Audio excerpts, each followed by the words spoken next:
नमस्कार, मी आपल्या सर्वांचे SME चॅनलवरती स्वागत करत आहे व आपण आपल्या चॅनलवर पहिल्यांदा आला असाल तर आपल्या चॅनलला सबस्क्राईब करा ही विनंती। तर आता यूएसच्या टॅरिफची डेडलाईन आजच आहे। बेसिकली ऑन 2 एप्रिल यावर ट्रम्प यांनी सांगितलं आहे की 2 एप्रिलपासून रेसिप्रोकल टॅरिफ सुरू होतील। तर त्यामुळेच मार्केट वगैरे ते पाहत आहे आणि वेट आणि वॉचच्या भूमिकेत आहे। रॉयल्स इन्व्हेस्टमेंट पार्टनरचे chief investment officer Francis Gannon म्हणाले की आम्ही आजकाल सर्वात जास्त ऐकत असलेला शब्द म्हणजे व्होलॅटिलिटी अँड अनसर्टनिटी। मार्केट स्पष्टता शोधत आहे आणि ते काही मिळणार नाही। तर या व्होलॅटिलिटी अँड अनसर्टनिटीवरती हेच चलत आहे, किती टॅरिफ लागतील, कोणत्या कंट्रीजवरती लागतील, कोणत्या प्रोडक्टवर लागतील, केव्हापासून लागतील। तर या सर्व क्वेश्चनच्या आतापर्यंत कोणाकडेही आन्सर नाही। तर उद्यापर्यंत या सर्व गोष्टी स्पष्ट होतील अशी आशा आहे। ते लावतील की नाही, ते किती काळासाठी लावतील, निगोशिएशन करण्याचे किती मार्ग आहेत किंवा ते ॲक्च्युअली असणार का। मला वाटतं की या सर्व गोष्टी काही क्लॅरिटी वगैरे याविषयी येऊ शकते। US स्टॉक इंडेक्स आता तरी मिक्स वाटत आहे। Against market is just looking की लेट्स सी काय व्हायला पाहिजे होतं व काय होईल, तर हे खूप इम्पॉर्टंट आहे पाहणे। तसंच युरोपियन इंडेक्स खूप निगेटिव्ह आहेत एशियन मार्केटचे। तर तसेच जपनीज निक्की इंडेक्स 4% वगैरे घसरला आहे। साऊथ कोरियाच कोस्पी इंडेक्स 3% पडला आहे। म्हणजे तर आता जपान आणि साऊथ कोरियासारख्या इकॉनॉमी ज्या काही आपलं एक्सपोर्ट ओरिएंटेड आहेत त्यामुळे तेथील इंडेक्स खूप शार्प झाले आहेत। अर्थातच सेल ऑफ झाला आहे। जर टॅरिफ वगैरे नी त्यांच्यावर हल्ला वगैरे केला तर त्यांचे मोठे नुकसान होईल अशी अपेक्षा आहे। त्यांचे नुकसान त्यांच्या कंपन्याचेही मोठे नुकसान होईल आणि स्पेसिफिकली जर उत्पादक आधारित प्रोडक्ट्स वगैरे असतील तर त्यांच्या ॲटो इत्यादीबद्दल आपण बोलत असू तर त्यांना एक सर्व गोष्टीवर काही निगेटिव्ह पॉईंट वगैरे वाढू शकतो। तर या सर्व पुन्हा एकदा मी म्हटल्याप्रमाणे गोष्टी घडत आहे, ते कोणत्या वादळावर घडू शकतात, ते होणार की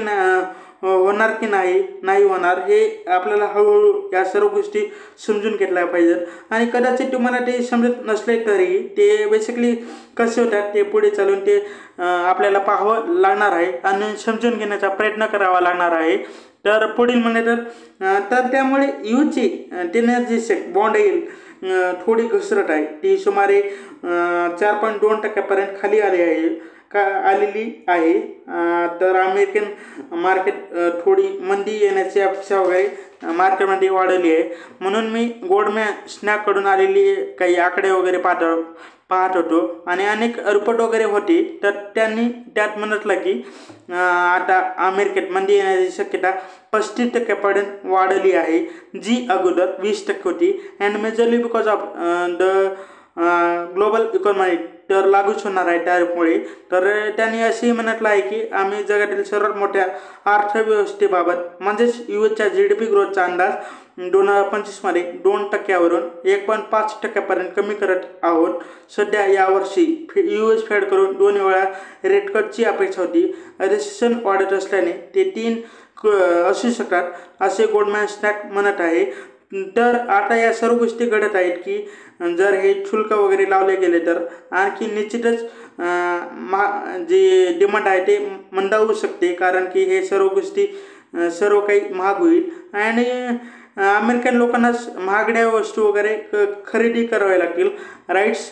अँड हे सर्व प्रश्न वगैरे त्यांना विचारण्यात आले होते की जर ऑटो सेगमेंटवरती आपण टॅक्स वगैरे लावला तर ते मग कस्टमरला पास ऑन केले तर याविषयी डोनाल्ड ट्रम्प यांना विचारण्यात आले की जर ऑटो सेक्टरच्या टॅरिफमुळे ऑटो मेकर्स किमती वाढत असतील तर त्यावर ट्रम्प यांनी सांगितलं की त्यांना यामुळे काही फरक पडणार नाही व मला फार काळजी करण्यासारखी गोष्ट वगैरे वाटत नाही असं त्यांनी म्हटलं। मला वाटतं की त्यांनी 4 इंटरव्ह्यू वगैरे झाले त्यांचे, तर त्यात त्यांनी ऑलमोस्ट 3 टाइम्स हेच बोललं आहे की ही निष्काळजीपणा असू शकत नाही किंवा त्यांना असे वागता वगैरे येणार नाही, राईट। आणि तुम्ही समजू शकता की US विकल्या जाणाऱ्या ऑलमोस्ट हाफ व्हेकलपैकी जर आपण ट्रक इत्यादीबद्दल बोललो तर विकल्या जाणाऱ्या 4 चाकी वाहनापैकी निम्म्या म्हणजेच 16 मिलियन वाहने आयात केली जातात. जर आपण याबद्दल बोललो तर ते जवळपास सर्वच आयात केले जातात. त्यामुळे ऑलमोस्ट $240 बिलियन व्यापारावर फक्त ॲटो सेक्टरच्या वर लावल्या जाणाऱ्या टॅरिफचा परिणाम होईल.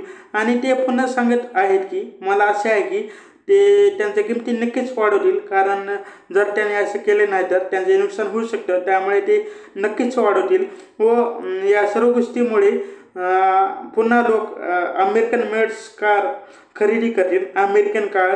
म्हणून मला त्यांची परवा नाही, कारण शेवटी त्यांनाच बेनिफिट वगैरे इथे मिळणार आहे. तर बेसिकली तेथे या गोष्टी वगैरे सुरू आहेत. म्हणून यामुळे अपेक्षा अशी आहे की आता थोडी मंदी वगैरे येऊ शकते व सध्या ऑटोमेकर्सकडे इतकी कॅपॅसिटी आहे का, लोक काय प्रेफर करतील, काय होईल, किमती कमी होतील का, वस्तू महाग होतील का, या सर्व डेफिनेटली गोष्टीवर परिणाम होणार आहे. हे शक्य आहे की अमेरिकन मेड्स कार ऑलरेडी थोड्या महाग असतील. स्वस्त गाड्यांची दुसरी श्रेणी म्हणजे टोयोटा, होंडा या सर्व कंपन्या किंवा सुझुकी जर यांच्यावर टॅरिफ वगैरे लावलं गेलं तर त्या महाग होतील. त्यामुळे एकूणच सर्व गोष्टी वगैरे महाग होऊ शकतात. म्हणून प्रत्येकाची हीच एक्सपेक्टेशन वगैरे असते. आणि बाकी आता क्रूडच्या दृष्टिकोनातून आणखी एक गोष्ट वगैरे घडत आहे. क्रूडच्या किमती आता सातत्याने सुमारे $70 पर्यंत आल्या होत्या. जर आपण ब्रेंट क्रूडबद्दल बोललो तर पर बॅरल 70 किंवा त्यापेक्षाही कमी झाल्या होत्या. आता परत त्या ऑलमोस्ट 75 पर बॅरलला झाल्या आहेत. आणि असे दिसतं की काही प्रकारचे ट्रेंड वगैरे असेच दिसत आहे, अप ट्रेंड. जर तुम्ही पाहिलं तर असे म्हणतलं गेलं आहे की US तर्फे व्हेनेझुएलाकडून खरेदी केलेल्या देशांवरती किंवा त्यांच्याकडून जे देश वगैरे वस्तू वगैरे घेत असतील तर त्यांच्या वस्तूवर 25% टॅरिफ लावला जाईल. तर व्हेनेझुएला हा major producer of oil nation वगैरे आहे. मग अलीकडे आपलं इराणबद्दलही असे म्हणतलं जातं की आम्ही इराणवरही टॅरिफ लावू शकतो जर इराणी न्यूक्लिअर डील मान्य केली नाही तर. ट्रम्पने त्यांच्यावर बॉम्ब हल्ला करण्याची धमकी दिली आहे. मी तुम्हाला ओव्हर द वीकेंडच्या रिसंट स्टेटमेंटबद्दल मी सांगत आहे. जर त्यांनी त्यांच्या न्यूक्लिअर प्रोग्रामवर वॉशिंग्टनशी डील केली नाही तर संडेला इराणला बॉम्बपोस्ट स्फोट आणि सेकंडरी टॅरिफ आकारण्याची धमकी दिली आहे. तर हे पुन्हा हे स्टेटमेंट आहे की जर तुम्ही करार केला नाही तर आम्ही बॉम्ब स्फोट होतील. आता ते देखील एक प्रमुख ऑइल प्रोड्युसिंग नेशन आहेत. त्यामुळे या व्यतिरिक्त पुन्हा एकदा टॅरिफची चर्चा होत आहे आणि बॉम्बिंगची चर्चा होत आहे. त्यामुळे क्रूड ऑइलवरही अलग प्रेशर वगैरे निर्माण होत आहे. व मग तिसरी गोष्ट आता मी म्हणत आहे की आता रशियासोबतही हेच घडत आहे. तसेच रशिया बाबतीतही होत आहे.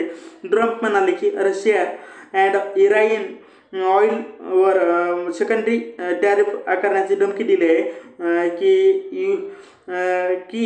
ही ऑइलच्या पार्टिशनला ट्रॅकिंग करणारी बाब आहे. म्हणून वेरिजेस अनालिस्टचं हेच म्हणणं आहे की म्हणून याचा अर्थ असा आहे की ट्रम्प म्हणाले की रशियाविरुद्ध आम्ही सेकंडरी निर्बंध वगैरे लागू करू शकतो आणि पुतीन युक्रेनमधील सीजफायर वगैरे साठी सहमत नसले तर रशियन तेल खरेदी करणाऱ्या देशावरती US 25% ते 50% टॅरिफ लावू शकतं असं त्यांनी म्हटलं आहे. त्यामुळे असे दिसतं की US सर्व प्रमुख ऑइल प्रोड्युसिंग नेशनला मग ते व्हेनेझुएला, इराण, रशिया इत्यादी असो तर त्यांना टॅरिफद्वारे पुरवठ्यापासून खंडित करण्याचा प्रयत्न करत आहे. आणि तुम्ही सातत्याने पाहत आहात की अहुदीज, येमेन इत्यादी बॉम्बपोस्ट वगैरे इत्यादीवर बॉम्ब स्फोट वगैरे सुरू आहेत. त्यामुळे ऑइल पुन्हा सुरू वगैरे झाला आहे अँड सप्लाय देखील वाढत आहे. असं म्हटलं जातं की Saudi, EU, UAE and all this countries देखील सप्लाय वगैरे वाढवत आहेत. तरी ऑइलच्या किमती वगैरे वाढू लागल्यात कारण की जे प्रोडक्शन आहे त्यांच्यावर म्हणजे काही निर्बंध वगैरे लावण्याचा प्रयत्न करत आहे. US वगैरे त्याला कंट्रोलमध्ये करण्याचा करत आहे व डिमांडही नाही मार्केटमध्ये. तर आता अमेरिका देखील एक मोठा ऑइल प्रोड्युसर आहे म्हणून ते ऑइल प्रोडक्शन आणि ड्रिल देखील वाढत आहे. तर हेच सांगत आहे की म्हणून US मधून ऑइलचे प्रोडक्शन वाढत आहे आणि इतर देशही ते वाढत असतील तर ऑइलच्या किमती ड्रॉप होऊ शकतात. त्यामुळे ते त्यांच्यावर कंट्रोल करण्याचा प्रयत्न करत आहेत. म्हणून जर काही देशांनी ते कमी करायचे केले तर त्या देशांनाही कमी करावे लागणार आहे. म्हणून या बेसिकली असे दिसतं की ऑइलच्या प्राइसेस पुन्हा वगैरे थोड्या वाढू लागल्या आहेत आणि ते पुन्हा एकदा भारतासाठी रिस्क बनते.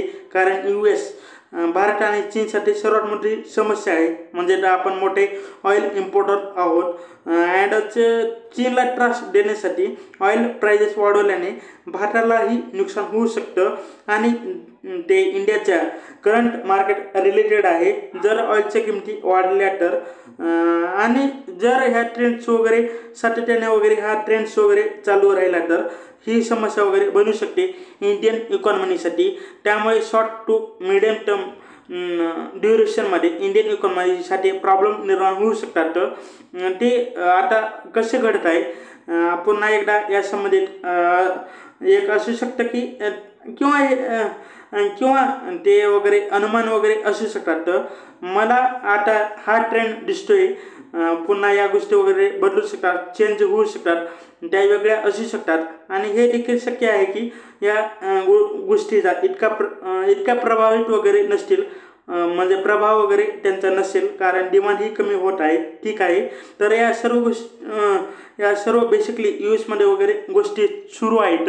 तर गोल्ड प्राइसेस सुरुवातीला मी वापरलेल्या व्हॉलेटिलिटी अँड अनसर्टनिटी या शब्दामुळे उर्वरित गोल्ड प्राइसेस सतत्याने वाढत आहेत. त्यामुळे हळूहळू ऑइल गोल्ड प्राइसेसना तो बेनिफिट सातत्याने मिळत असल्याचा दिसून येत आहे. तर शेवटी आपल्या व्हिडिओला लाईक आणि चॅनलला सबस्क्राईब करा. हीच विनंती. हा व्हिडिओ पाहिल्याबद्दल धन्यवाद. थँक्यू.